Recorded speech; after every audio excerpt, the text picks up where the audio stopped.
olhando para ele no amor. Ou no amor?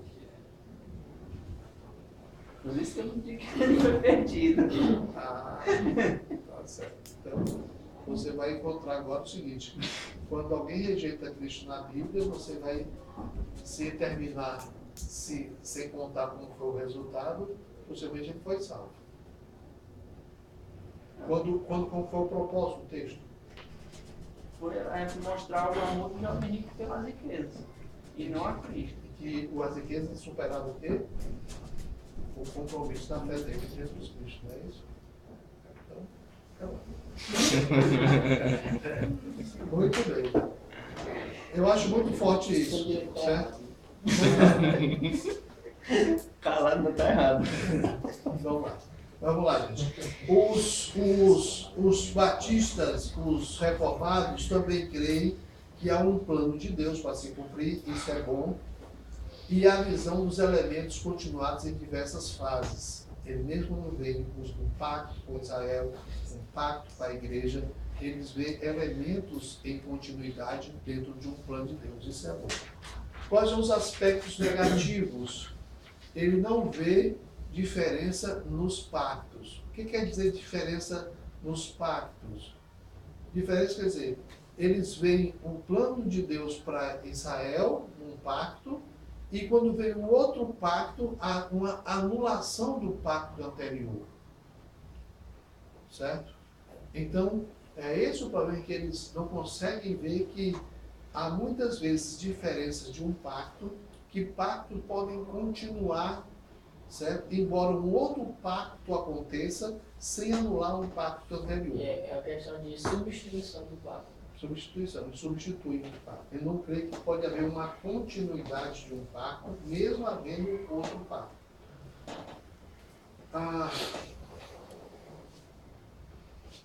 Jesus, lá na ceia, ele faz um pacto. Não faz? Esta é a aliança no meu sangue. Aliança, faz um pacto. Certo? Hebreus vai explicar esse pacto. E nós vamos perceber que aquele pacto é o mesmo pacto que é feito com Israel em Jeremias. Então tem um pacto com Israel e tem um pacto com a igreja. Nós não podemos um anular o outro, mas vamos compreender como é que esses pactos se encaixam. As dispensações nos ajudam a entender isso. Ok? Afirmar que as diferenças são acréscimos, né? E uma dupla hermenêutica, é o grande problema disso. Qual é o nosso problema com aquelas pessoas que são amilenistas ou pós-milenistas? Não é a escatologia. É um problema da escatologia, claro, que eles interpretam errado o texto. Mas o maior problema deles é com a hermenêutica. O maior problema deles é com a doutrina da Bíblia. Porque eles interpretam a doutrina da salvação na interpretação histórico-gramatical, e quando vão para a escatologia, eles vão para a interpretação figurada. Ele faz uma dupla hermenêutica. Não pode. Né? É escolher a hermenêutica conforme o meu querer. Então eu vou para a igreja, eu tenho que pegar uma interpretação, mas quando eu vou falar sobre anjo, eu pegar outro tipo de interpretação. Não, isso é apenas um tipo de interpretação. Então, eles fazem uma dupla hermenêutica também.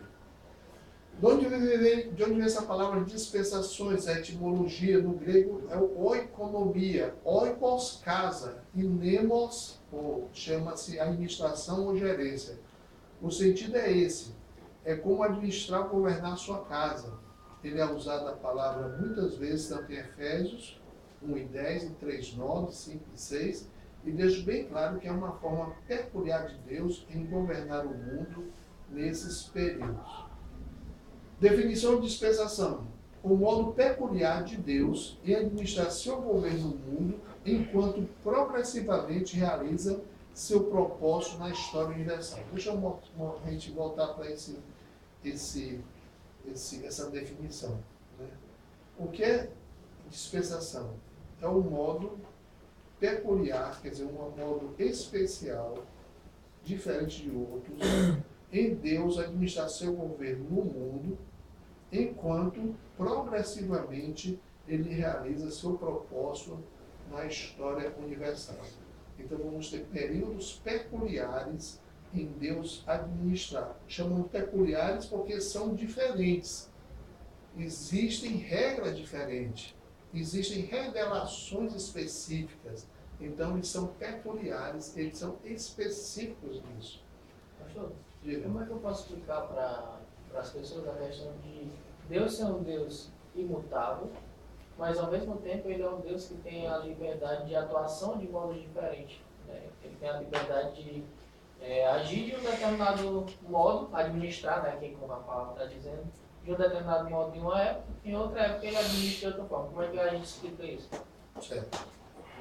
Deus é imutável na sua natureza, certo? Deus não muda seus planos, Deus nunca cresce, não há nada em Deus novo, né? Deus é o que nós chamamos, né? É de você nunca descobrir nada novo. Tudo para Deus ele já sabe, né? Ele é imutável porque ele não cresce, ele já é perfeito. A imutabilidade de Deus faz parte da natureza de Deus porque ele é perfeito. Nada surpreende a Deus. Ele não é como nós que estamos aprendendo, não é como nós que somos surpreendidos com a novidade, com algum assunto, com a coisa que nós não conhecemos. Deus é perfeito no seu plano e Deus é perfeito na sua natureza também. Ele é bom, ele é justo e ele não muda isto. Então ele é perfeito na sua natureza. Ele é bom, ele é justo, ele é correto e ele não muda os seus padrões de justiça. Ok? Quanto ao plano de Deus, ele tem uma forma peculiar de agir, que não tem nada a ver com a imutabilidade de Deus. Nada vai ser uma coisa errada, vai ser certa, a certa vai mudar quanto a Deus. Ok? Nesse sentido. Muito bem. Falamos de algumas características das dispensações. Eu estou pegando aqui o que alguns teólogos dispensacionalistas falam, não quer dizer que eu possa explicar ou concordar com todas elas. Mas, por exemplo, eles falam de algumas características que são essenciais das dispensações, ou de uma dispensação, ou de cada dispensação, e algumas características que não são essenciais, mas que podem acontecer numa dispensação. Ao estudarmos isso, vamos perceber isso, é que, para mim, essas 5 características, elas vão acontecer em todas as dispensações. Eu não chamaria elas de essenciais e secundárias, mas eu chamo que elas são características das dispensações. Com o que ele quer dizer que são essenciais? É que em todas as dispensações há, e secundárias, que pode ser que não haja em alguma delas. Mas vamos ver. Peculiar fator governante. O que é peculiar fator governante? Há uma regra. Sempre nas dispensações há uma regra que vai ser a regra da base do julgamento do homem. Certo? Então, o fator governante vai ser uma regra, como ele fala aqui, ou uma combinação de regras que vão ser a exigência de Deus para aquele período. Responsabilidade humana está ligada a esse fator governante. Se Deus estabelece uma regra ou várias regras para aquele período, então o homem é responsável de obedecer aquela regra. Terceira coisa que ele fala, revelação específica. Cada dispensação, nós temos um período de tempo da Bíblia, um texto da Bíblia, um texto bíblico específico daquele período. Então nós podemos dividir a Bíblia conforme a sua revelação, que em cada dispensação há, como ele fala aí, uma revelação específica. A revelação de Deus para o período da lei, há uma revelação de Deus para o período da graça, né? Há uma revelação de Deus para o tempo do milênio. Sempre há uma revelação específica para aquela peculiar dispensação. Outra coisa que nós falamos aqui, ele fala, e para mim está relacionado. Se há um fator governante, uma regra estabelecida por Deus para julgar, o homem se torna responsável por ela. Há uma revelação específica para cada dispensação.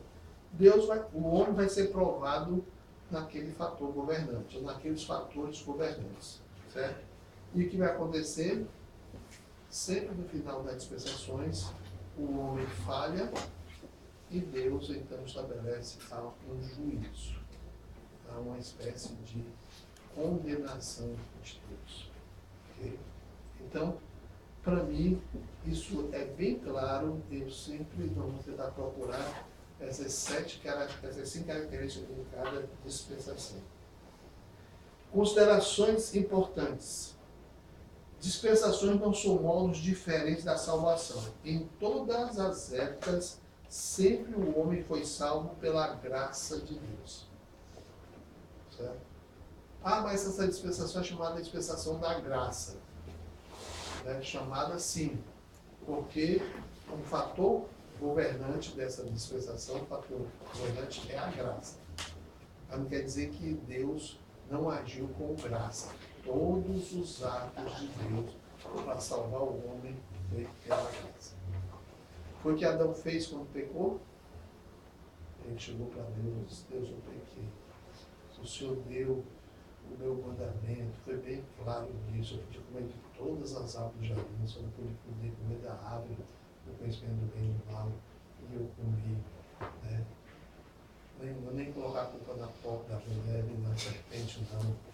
Eu vou fazer como o Cid mandou fazer para o PT. Minha máxima culpa. Quem já rezou com. Né? Não tem uma oração, né? O minha culpa, minha culpa, minha máxima culpa. Né? Não foi o que ele fez? Se escondeu. Ele se escondeu. Quem foi atrás dele foi Deus. Ele foi salvo? Foi? Foi. Não foi salvo? Não sei.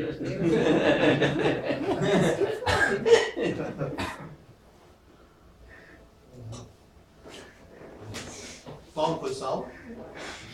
Creio que sim, mas eu. Você crê ou você acha que foi?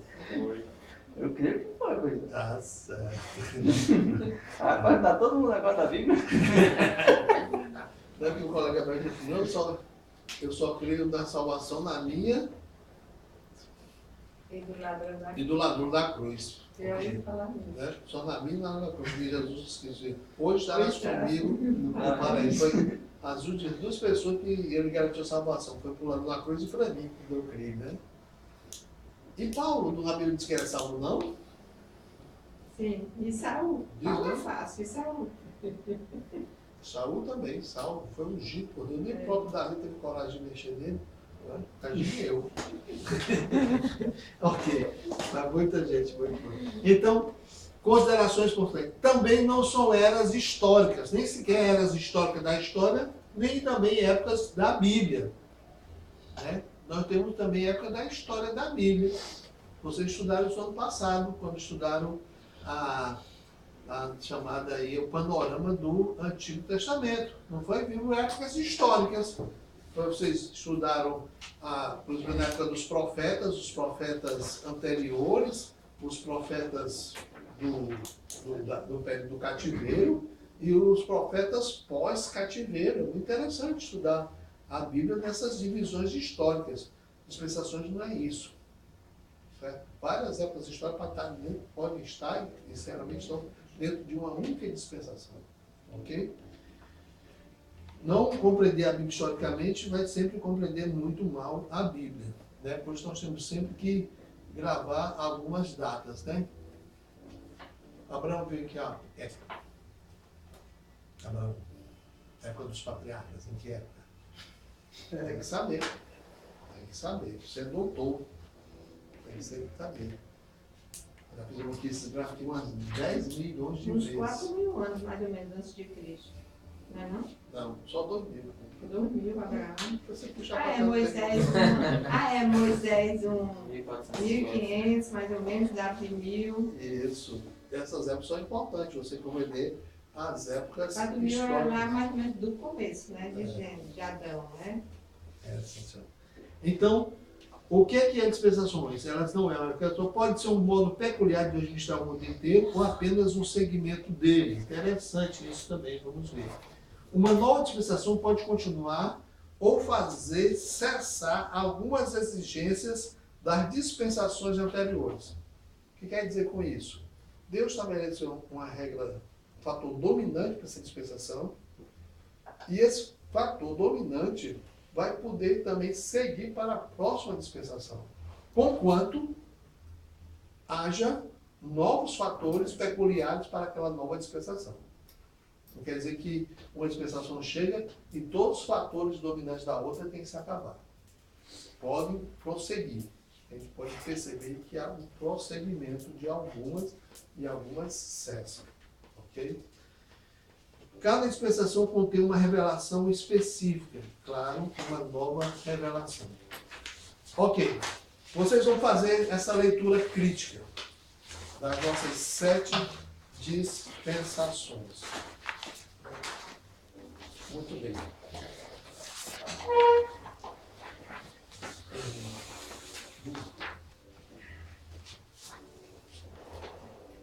Você crê nos 5 pontos do calvinismo?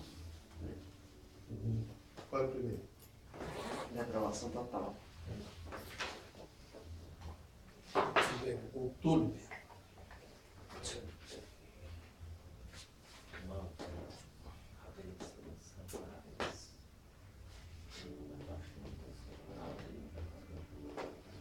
É a palavra tulipa, né? Em inglês é tulip. E nós temos aí as cinco bases da eleição. Né? Eles chamaram isso do calvinismo. E quando você pensar nisso, não aceite isso como calvinismo, porque calvinismo é muito mais do que isso. Né? Nós não somos calvinistas. Vocês não devem ser calvinistas. Nós cremos nesse sistema de soteriológico, né, de explicar a doutrina da eleição através desse esquema aqui, através desse método aqui. Mas isso não quer dizer que você seja calvinista. Se você for calvinista, você vai para o inferno. Né? Então, o primeiro deles fala da depravação total.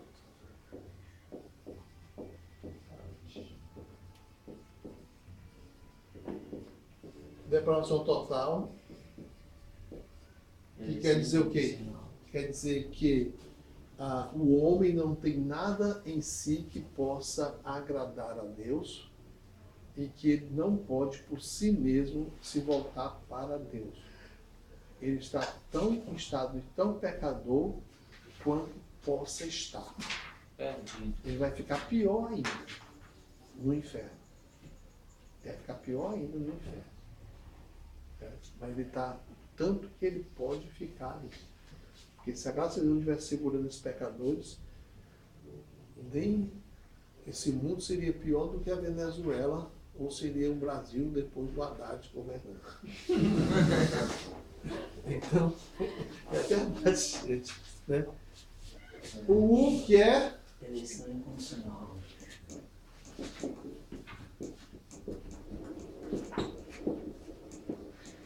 o que quer dizer eleição condicional? Que foi Deus que nos elegeu antes da fundação do mundo, sem nenhum mérito nosso, sem nenhuma questão de mérito nosso. Nós não queríamos Deus. Todos se extraviaram, a uma se fizeram inúteis, não há quem busque a Deus. O L lembra da limitada expiação. Essa aqui deveria, se não fosse pelo L do Tulip, seria lá no final.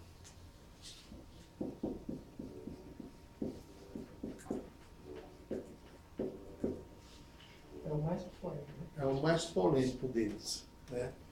Diz que Cristo veio salvar apenas os eleitos. Ele não veio para o mundo inteiro, ele veio para realizar a salvação dos eleitos. Nós cantamos isso no Corinto, que diz que nenhuma gota de sangue de Jesus se perdeu, porque todo o propósito de Jesus foi para alcançar as suas ovelhas. Ok? Limitada expiação. Todos compreendem isso? Que é o I?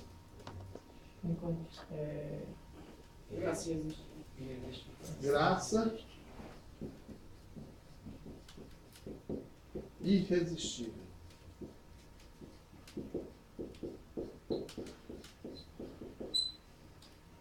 Ou seja, todo eleito vai ser alcançado. Todo eleito vai ser alcançado. A graça irresistível é que vai chegar ao eleito e ela vai transformar o eleito, vai dar fé ao eleito, e ele não pode resistir a essa graça de Deus. Todo eleito será alcançado. Quer dizer que a pessoa vai viver aqui na terra e ela vai morrer, mas ela é eleito, ela vai para o céu. Não. A graça irresistível quer dizer que toda aquela pessoa que foi eleito vai ser alcançada pelo Evangelho, e esse Evangelho vai chegar e de forma que ele não pode resistir, ele vai crer no Evangelho. Certo? Não é uma salvação automática. A pessoa que nunca ouviu falar de Jesus Cristo, mas que morreu, ele vai ser salvo. Não. A graça diz que ele vai. Todo aquele que o Pai me dá, esse virá a mim. E o que vem a mim, de modo nenhum. Todo aquele que vai me dar, o que vai acontecer? Ele virá.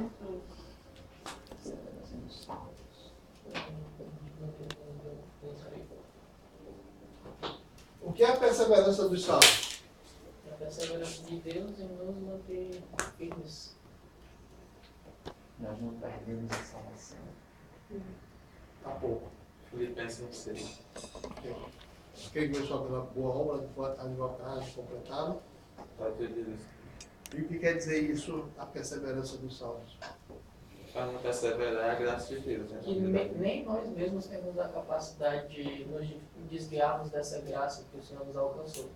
E que Ele dá, através da sua misericórdia e da ação do Espírito Santo, condições de a gente chegar até o final da caminhada, perseverando.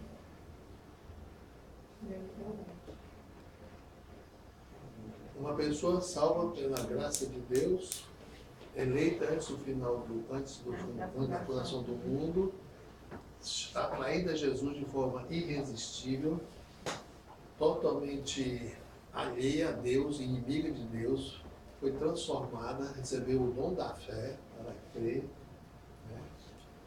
E ela então é salva por Cristo, ela foi atraída a Jesus Cristo, e ela desviou-se, começou a viver uma vida de pecado, aí morreu.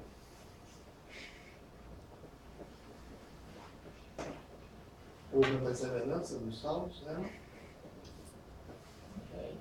Isso é complicado. Porque isso aí é uma frase ambígua, é uma pegadinha, porque para a igreja nós temos que excluí-la, né? Se ela começa a viver uma vida de pecado, que não condiz com a prática de fé cristã, é óbvio que ela tem que ser excluída da convivência eclesiástica. Mas isso não necessariamente diz que ela não vai ser salva. Mas que você quer dizer que a graça de Deus vai sustentar o Pois é porque não depende dela. E é Deus que opera. Ela morreu, se ela morreu. Pode ter sido castigo de Deus, não efeitava no trabalho, que acabou. Perseverança dos salvos é que os salvos nunca vão poder negar a sua fé. Pela graça dessa ação de Deus. Nunca vão negar a sua fé. Então, muitas vezes, a nossa vida parece estar negando a fé. Mas os salvos nunca negarão a sua fé. Pode acontecer problemas com eles. Pode até morrer dentro dos seus problemas. Mas não quer dizer que eles negaram a sua fé. A fé em quem? Em Jesus como único Senhor. E nem serão enganados. E nem serão enganados. Não serão enganados, não. Para quê? Por quê? Para quê? Por quê? Pegou os poderes das trevas. Como Jesus disse. Ok. Mateus Tudo bem? 24. Certo? Tem pessoas que creem na depravação total, na eleição incondicional, na graça irresistível, na redenção, e não creem na limitada expiação. É um grande problema que temos com alguns que fazem a doutrina da eleição. Mas, para ser coerente, todos os pontos são corretos. Mas não. Deixa eu fazer uma pergunta polêmica. O senhor falou da graça irresistível. Amém. Que um eleito ele vai ser Alcançado. alcançado. Aí é um assunto polêmico a respeito das crianças, e as crianças que morrem sem alcançar essa consciência e sem confessar a Cristo. Resposta: não sabemos. Resposta: não A sabemos. Bíblia não deixa claro. Né? Se você criar uma resposta, você vai ser fora da Bíblia. O que eu passaria para a minha igreja, eu como pastor da igreja? Esses assuntos é Deuteronômio 29, 29. Não foi revelado a nós. Porque se você disser que a criança é salva e depois ela se perde, você está sendo errado biblicamente. Certo? A criança já nasce perdida. Ok? Se você disser que a criança, o bebê, morreu e está indo para o inferno, você está sendo com a crueldade que Deus também não deixou isso revelado para nós, não deixou isso esclarecido para nós. Nós encontramos algumas expressões de Jesus que mostram uma certa misericórdia com as crianças. Uma certa misericórdia. Então, cremos que esse assunto não foi revelado. Qualquer outro tipo de explicação para isso vai fugir da Bíblia. Não foi revelado para nós. Certo? Se Deus tem uma outra maneira de alcançar o ser humano, além da cruz de Cristo, além da conversão, Ele não explicou para nós. Eu devo ficar com o que Ele explicou para mim. Né? Criança, desde cedo, deve ser encaminhada a crer em Jesus Cristo. Né? Porque eu penso, não, até que ela chega à idade da razão, aí você vai atrás do psicólogo para dizer qual a idade da razão. Aí quando você vai ter um psicólogo, vai dizer isso. Então, não está nessa não, porque não tem esse sentido. E se Deus tem essa maneira, algum plano especial, por razões dele, Ele não quis nos revelar isso aí. Não quis nos revelar essa comunicação. Ok? Tá bom. Próxima aula, capítulo 41, lido. E a apostila sobre as 7 especificações. Leia, veja as passagens, tirem, tentem trazer suas dúvidas, que podem ver se nós tiramos as dúvidas aqui. Terminamos essa parte, entrando novamente para o quadro do plano de Deus.